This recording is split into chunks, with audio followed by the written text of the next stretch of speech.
Hello everybody, and welcome back to the channel. It is spooky season, and as you can see by my shirt, which is very spooky, and my lights, which are also very spooky, as well as the fact that I am wearing pants.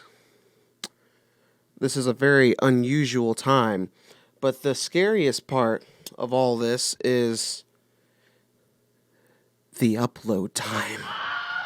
Oh, but fear not, my children, for I have returned on this spookiest of months to bring you another video. So let us drink from the Lord of Spook himself and begin this next endeavor. When in doubt, pinky out. Oh, it tastes so good. Have you guys ever looked at your mixes and you're like, oh wait, goddamn girl, ooh, that mix is thick. Oh, that mix is thicker than some oatmeal. If you or a loved one has ever suffered from such a chronic condition, well, Hunter 64, aka Dr. D, has the prescription for you. Today we are going to be looking at the difference between double tracking and quad tracking. And for those of you who don't know what this is commonly a technique used with guitars. Double tracking basically means that you take a left side and a right side and you just do two different guitars and that's it. Quad tracking is kind of the same exact thing, except you do two on the left and two on the right.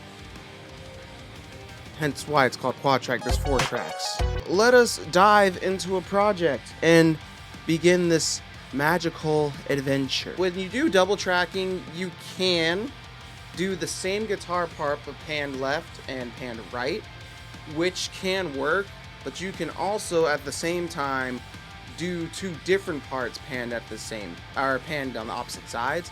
At which point it's not really considered double tracking because you are technically playing 2 different guitar parts rather than 2 of the same guitar parts. But I guess we'll get into that a little bit later. So what I'm going to go ahead and do is I'm going to track like a simple kind of lead, and then we'll lay down some rhythms over it, and we'll listen to it with double track guitars, and then we'll listen to it again with quad track guitars, and then I can tell you a lot of big or small subtle major differences that may or may not lead you down the avenue of which way you want to track your guitars. So let's go ahead and let's get started.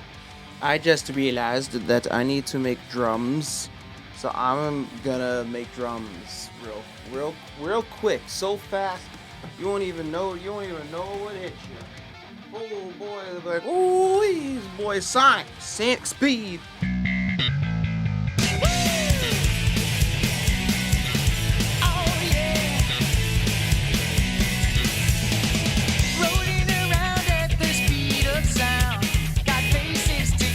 Alright everyone, so before we actually jump into all the whatever blah blah blah I just did, I just wanted to throw out a couple little tips and tricks that might help you if you want to beef up your tracks or you want to reinforce your guitars a lot more. One of the best things that you can do is you want to try to either play through 2 different amps on each side, play through 2 different guitars on each side, and if worse comes to worse, then I guess you could take both guitars and move them to each side. The whole point of double tracking guitars and or quad tracking guitars is to give your album more of a stereo feel, and by giving it more of a stereo feel, it feels like it has more life to it. It kind of gives it a fullness that it would be missing. So let's say that I was gonna do this demo and I just take the same exact, let's say I take the same exact guitar performance and amp settings and move them left and right. So let's go ahead and just do that real quick. So duplicate it, and then we will mute everything else. And then what we're gonna do, so as you can see, I have guitar on the left, guitar on the right, and they're exactly the same performance. So let's just hear what that sounds like real quick. So that's going to sound like this.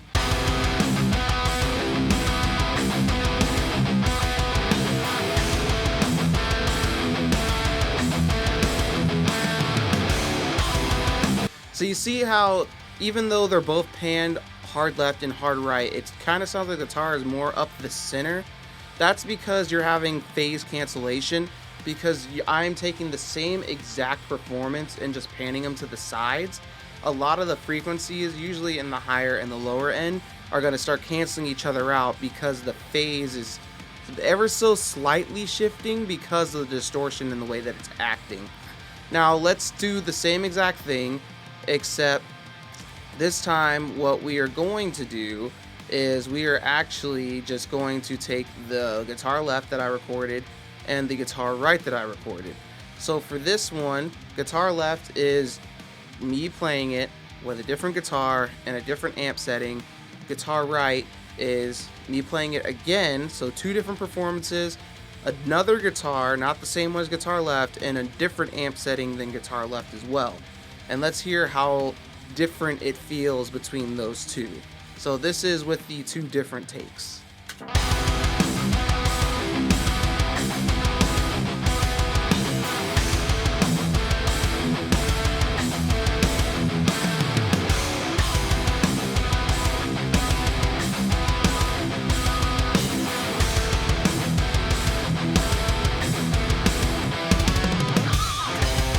So as you can already see, it gives it a bit more of that stereo feel. It feels like you have two guitars coming at you.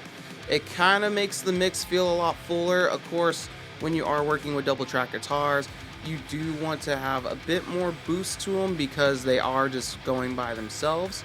So I would probably try to even it out a little bit more, but for the sake of the demo, we're just trying to hear what it does to the stereo depth. Now, the next thing we're going to get into is going to be quad track guitars. So we just heard double track guitars.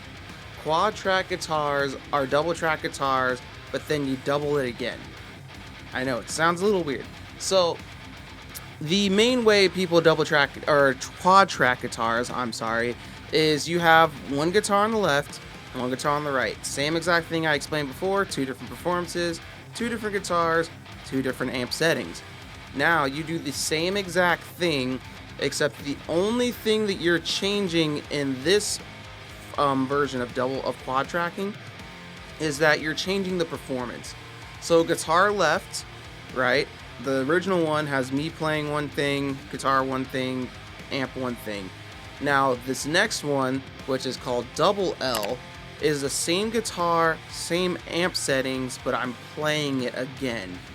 Now what we're going to hear is quad tracking, which is same guitar, same amp on one side, same guitar, same amp on the other side, but I played both sides two different times. 2 times on this side, 2 times on this side, to give it a bigger, more boastful feel. So let's hear what that sounds like right now.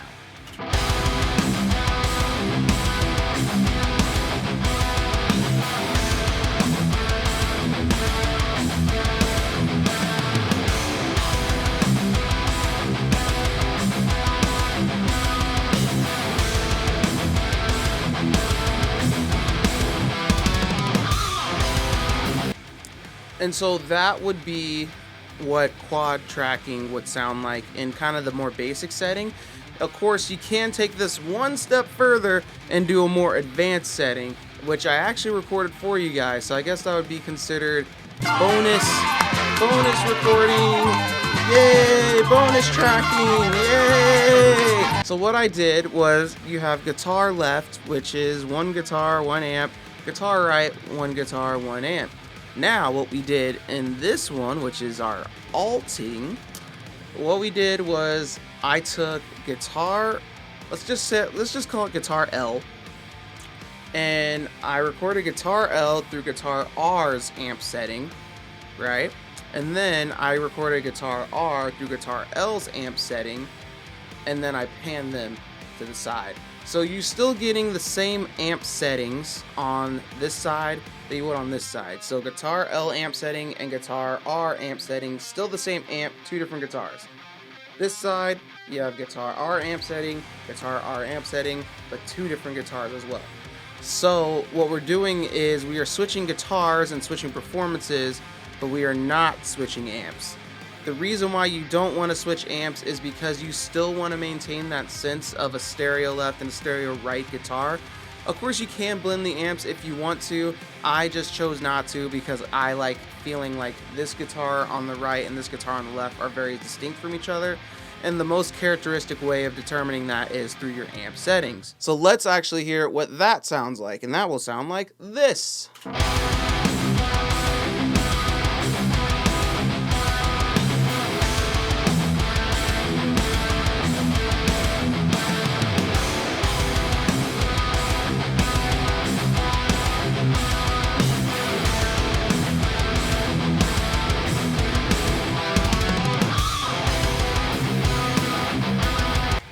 I think personally the best one is doing the quad tracking with the two separate guitars on each side but the same amp settings.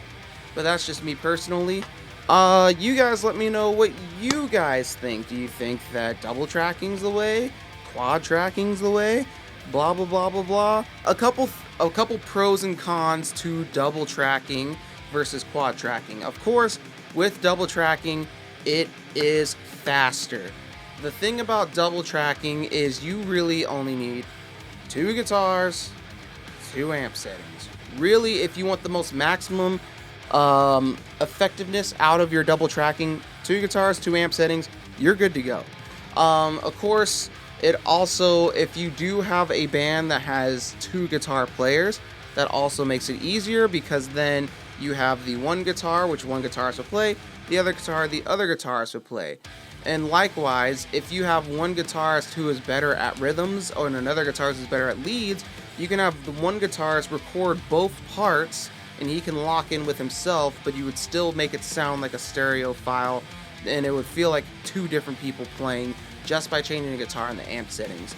Now, the thing about quad tracking is that quad tracking is definitely going to give you a lot of that beef, that thick, you know, that pound cake, that ooh wee, goddamn girl, ooh that mix is thick, oh that mix is thicker than some oatmeal. It's gonna get you there. Now the thing about quad tracking is it takes so much more time because to get quad tracking done correctly, you then have to worry about phase in between your two takes on each side. Let me know down below what you guys think. Do you prefer double tracking? Do you prefer quad tracking? Do you prefer going through the great lengths of getting 4 guitars and 4 different amps to get that authentic sound? I actually want to know. Or maybe you think of a different way and maybe you want to hear that and we could try that out. But anyways, I've been Howner64. Happy spooky season. And for those of you who are still here, I just want to have a quick little sit down session with you guys. So, about the late upload, as many people, or I guess not many of you guys know, I recently celebrated a birthday, and that was pretty cool. But that took up a lot of my time because I made the 100 subscriber special, right? So 100 subscriber special, then birthday, and then work. And then got sick, and then got lazy, and then now I'm here. Thank you guys for sticking with me. Thank you for staying tuned, and let us enjoy this month of spooky together. Goodbye.